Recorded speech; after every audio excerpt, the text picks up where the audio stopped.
Hi everyone, Peter here from Flow High Performance, and in this video we will cover how to perform the trap bar deadlift using effective cues and avoiding common mistakes.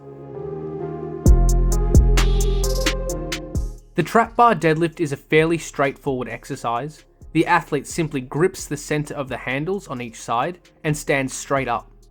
The athlete should ensure they maintain a straight back for the entire movement and maintain full foot contact with the ground. Let's now go through some good general cues to help athletes perform the trap bar deadlift effectively. The first cue to help athletes perform the trap bar deadlift effectively is to think of the movement as pushing down with the legs rather than pulling the weight off the ground. This will help the athlete drive the weight directly up using the legs rather than rounding the back and using the spinal erectors to lift the bar. Another effective cue is to think of the arms as hooks, which simply hold the weight. This will allow the athlete to use the legs to move the weight, while the torso remains rigid and the arms are used to simply hold the weight. Another effective cue is to tighten the slack out of the bar before lifting. This means that the athlete should straighten the arms, brace the trunk, and apply light force into the ground with the legs. This will get the athlete into a good starting position before initiating the movement, which will reduce the likelihood of getting pulled out of position. Here are some common mistakes that may occur when performing the trap bar deadlift.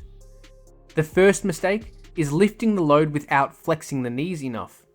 If the knees stay too straight, the athlete cannot reach down and grip the handles with a straight back, which will usually cause them to round their spine. This means the weight will be lifted primarily with the spinal erectors rather than fully utilizing the quads and glutes.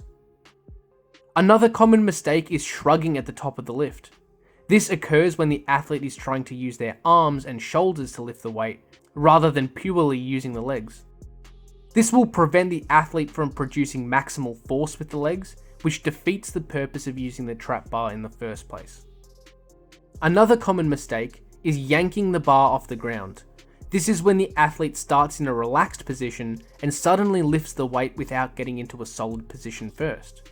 Yanking the bar usually results in getting pulled out of position by either rounding the back or allowing the bar to travel forward.